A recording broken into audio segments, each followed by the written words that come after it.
Hello, everyone. It is Carter and Will back at it again. We are here to talk about the week in review, that week being week 2, and what to expect in week 3. Honestly, week 3 is going to be really exciting, but we'll have to get there because week 2 it kind of got turned on its head, if we're being honest. Yeah.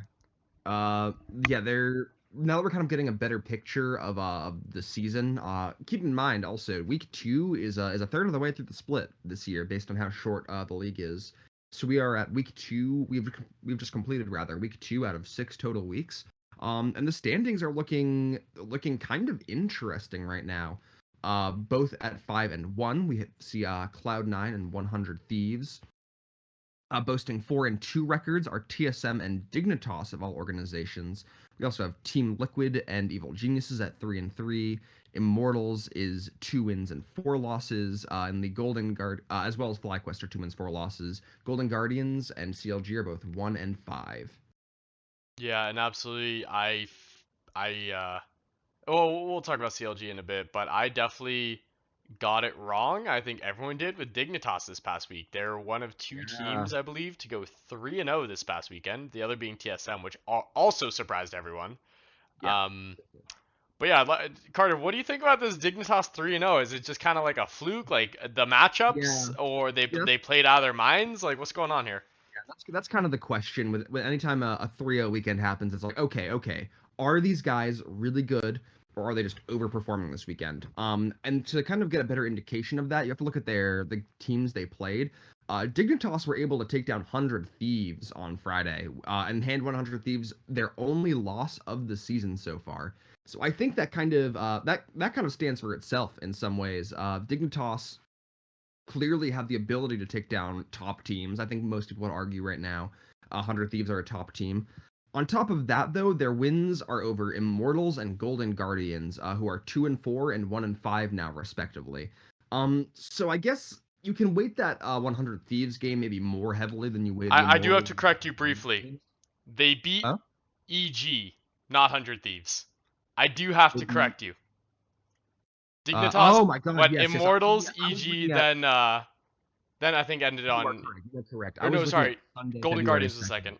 Yeah, yeah, Yes, yeah. it was they beat Immortals, then Golden Guardians, my apologies, and then Evil Geniuses, which are also a really good team right Evil now. Geniuses still are a really good team, absolutely. Yeah, absolutely. Evil Geniuses, I think, are definitely a playoffs team. But that's still super impressive from the Dignitas roster. And I guess with them, and honestly, TSM had a 3-0 weekend, as well, like you mentioned. But it'll be kind of this week will tell us a lot with both of those organizations of like, okay, how do you look going into this week? Was this past week like a really big fluke, or did you just overperform? Did you have really good matchups? Yeah. Or are you going to bring this upcoming week? So kind of only time will tell with that one. But I think a lot of people are excited looking at both Dignitas and TSM. Maybe Dignitas even more so, considering you weren't really expecting this level of performance from them. Absolutely. We are expecting absolutely nothing from this team. I think huge building year, right? So we're hoping that, summer split after the very short, like not a lot of time to practice either, spring split. That's kind of get your feet wet, kind of trial by fire, whatever you call it. And Dignitas wasn't supposed to come out of this doing very well. But yeah, they played well. But TSM also played very well in their 3-0, but they beat Team Liquid, which flip side, TL also went 1-2 this weekend. Mhm. Not very good. Yeah, But TL lost to CLG, which is not a good look right now. They're they CLG's they only. lost to TSM and 100 Thieves. They beat CLG only. Yeah, Yeah, yeah, yeah. Sorry, yeah. I may miss that. No, you just flipped around. It's just that CLG is coming out as probably the worst team right now. I until Broxah gets here this weekend, which we'll talk about. I think Golden Guardians is better than they are. So Mhm. Team Liquid better beat CLG right now at least. Exactly. That's yeah, it's the lock-in champions, almost like with that data, almost the inarguable number one team coming into the spring split, Yeah. losing to what people consider to be the 10th place team right now. That's a Or really, not. really bad look for Team Liquid. We've heard kind of since then, some of the players talk about motivational issues, particularly tactical, is saying that he's having like a little bit of burnout right now, Yep. which is always just unfortunate in the pro scene. but like you were really gonna hope Team Liquid are gonna look stronger this weekend. Particularly, I was not impressed with Jensen at all this last week. Hmm. Jensen, I thought in Lock-in looked like the best mid laner in the league by far. And he was just, I don't know, maybe it was the champions that he was picking he wasn't most comfortable on. But Team Liquid kind of really need to reassess right now how they're playing the game, because I think some of their drafts and some of the champions that their team members are playing on, they don't look great on.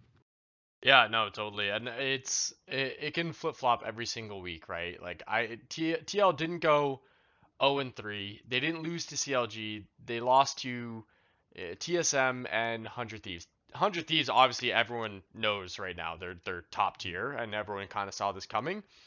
TSM, we didn't know was going to be playing well at all this weekend because they haven't been playing well. Yeah, they But haven't. now that we saw them, especially with their clean finish against Immortals, which was the cleanest game they've had, one of the cleanest Yeah, we've seen it is so the far this cleanest. year. Yeah, It is. it was a complete shutout of a game.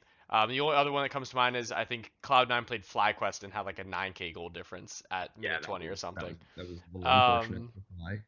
but yeah, I think that they're going to bounce right back, right? You don't just put down a team of Jensen in the mid lane, who was doing really well, still obviously top three mid laners and will be for the rest of this year, right?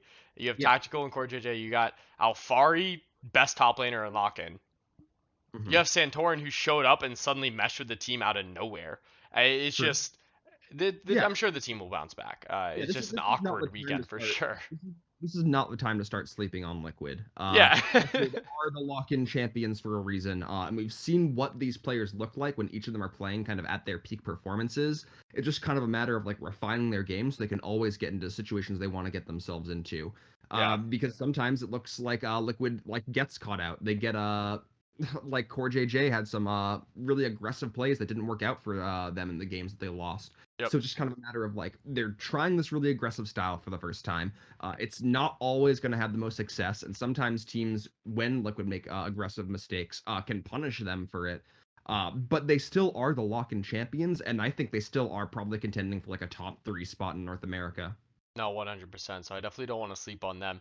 And also, kind of speaking of these top teams and who we're always going to be looking out for, 100 Thieves did just lose their first game of the season, Hmm. but it was into Cloud9, and it Yeah, wasn't a stomp, right? it was not. It was It was a very back. good game.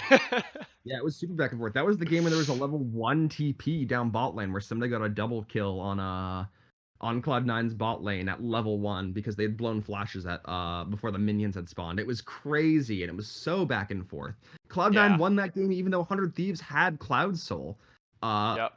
Yep. it was such a good game. And if you're 100 Thieves right now, you're not feeling too bad about that one. Maybe it's like, oh, it would have been nice to have the perfect season to go 18 and 0 or however many games they're playing. But 100 Thieves coming off the first third of the split are looking like they're playoffs bound at the very least. Yeah, I absolutely. I think 100 Thieves is pretty easy and locked in there. Cloud9, I don't even think we have to talk about that right now. Suddenly they're in form, right? I'm excited to see what we see from them this weekend.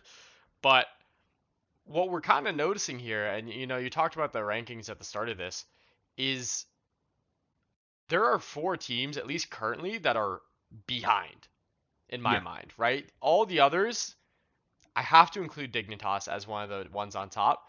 But the four on sure. bottom right now, Immortals, FlyQuest, CLG, and Golden Guardians, are having a tough go. I know Yeah. Immortals beat TL.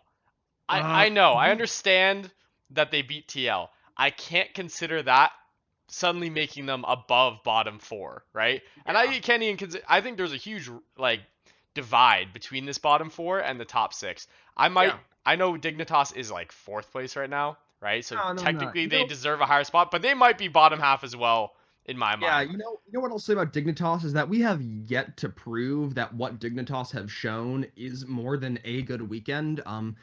And like, while sure you can like maybe say we don't really know based on how they were playing in lock-in as well as the beginning of the split, like literally every time they have played games that weren't just this past weekend, Yeah, Dignitas have looked incredibly poor. So even though yeah, they have had a really good weekend, and I'm really excited to see if they can prove me wrong, I just cannot in good consciousness say that Dignitas looks like a top team. So it kind of then feels like there are five teams who are really really strong, being C9, TSM, Evil Geniuses, 100 Thieves, and Team Liquid, and five teams who are all kind of some level of at a development stage, maybe besides Counter Logic Gaming because they also have some superstars, but Counter Logic Gaming is also their own separate thing because they've been playing their Academy jungler all this time. Yeah, they've been playing their Academy jungler all this time. I think it's time we can start talking about next weekend briefly towards the end of this video. Is that Brox is coming back, and the question is, does that make CLG something I don't want to watch into something I expect to like beat TSM at the very least, right? Or Yeah. beat Evil Geniuses, at the very least. Or are they gonna keep having problems? Honestly, when they lost Pobelter, I was pretty scared for him, but RJS is kind of stepping Yeah, up. RJS stepped up better than anyone expected him to. Absolutely, and he comes on Saturday, which is tragic. According Hmm. to his Twitter, at least, Broxah Broxah should be game. Yeah. playing on Saturday, which is absolutely tragic considering they play Cloud9 on Their Friday. Friday game is Cloud9. Like if there's one team that you want your EU champion Yeah. jungler for, it's that Cloud9 game right now, Damn, man. man. Damn. Yeah. But at But the very least, I want to see him play. I want to see at least one of the games from CLG with Broxah. See how it is right off the bat. Obviously, it's going to be tough to mesh. Broxah probably still, definitely will still be adjusting to the US, time zone wise, and with his team. I don't even know if they'll be playing in person. I know some teams are yeah, iffy on that, which is understandable, Counter honestly. Logic Gaming, as I recall, had some particularly had some COVID scares earlier Yeah, in the yeah, year. yeah. So that's definitely something you want to be aware of. I'm not Yeah, saying they shouldn't, but for sure. even if it's Yeah, Rocky, I think they could definitely step up to the plate here. And we talked their first game is Cloud9. Their second game is Immortals. Their third game is Evil Geniuses. So that's kind of with Broxah a good trend, right? You start off a little bit easier, and Evil Geniuses in my mind is after this past weekend not one of the better ones anymore. I Um, would still give them top four, top five, Oh which yeah, is absolutely. more than But I would like give the bottom CLG. half of that, right? If you're trying to scratch your way into this top section, Maybe. Evil Genius is a good place to start. And as a TSM fan, TSM's also probably a good place to start, if we're being honest. But Yeah, yeah. So I think CLG has a good lineup for the weekend to test Broxah, and for sure. I'm really excited for that. That man is so good. Yeah, so there are two things that I am looking at with Broxah coming in right now. The first of those being Broxah is kind of entering a really, really tough scene right now. We know that Pobelter got benched for attitude issues. We know the team is 1-5. What do we think it looks like behind the scenes at Counter Logic Gaming right now? Do we think that they're like fine with this, that they're feeling great? Or do things seem like they're going wrong when you're benching one of your like most important players in Pobelter, and you're going 1-5? So that makes me kind of nervous for Broxah coming into it. Like, is he coming into a good scene, and will like he be able to kind of have his good mental through whatever I kind of think might be problems CLG have behind the scenes. But the other thing I'm kind of looking at are the games themselves that CLG have lost in. And a common criticism that has been thrown CLG's ways are that they're actually generating a lot of really good advantages for themselves and just throwing games over and over again. Every game that CLG loses in some way feels like a stupid throw where at some point they could have won. And I think once you bring in, like I said, that like champion of the European scene jungler who has a lot of experience, the team is going to be able to close out games a lot easier when they have someone who has that like level of experience with them. So I'm really excited for that. Yeah, absolutely. Like their loss weekend one, for example, was to TSM. TSM had no right Mhm. winning that game, Yeah, it right? was a So robbery. that was the joke, right? TSM stole away all these wins that they had the first two wins that they had when they were 2-2. Yeah. They easily, I think, Lost said it himself, right? Easily could be 0-4, probably should be 0-4 at that point. Um, so yeah, no, I totally agree. I'll never try and hide the fact I did try and call them as dark horses before this season started. That's not going my way in the slightest. But maybe this just makes them even more of an underdog, right? When you come in here 1-5, Broxah the hero to save the day. Maybe we can get something out of it. But yeah, the only way to know is really to watch, and I'm definitely looking out for all this. Excited for my fantasy picks as well. I got PoE, who is in my mind the best mid laner right now, and we've argued on that, and we're going to continue. Yeah, we don't disagree on that, but we'll leave it at that. We'll leave it at that. But I'm really excited to see what's going on here. But I think we are out of time. It's been a great time being here with you guys. We're going to be putting out a quick roundtable video of our fantasy group, just talking about our picks and what we're hyping up and what any trash talk we got between us. We got plenty, and we're just saving it from the group chat for this roundtable. So be excited for that. And other than that, talk to you soon. See ya.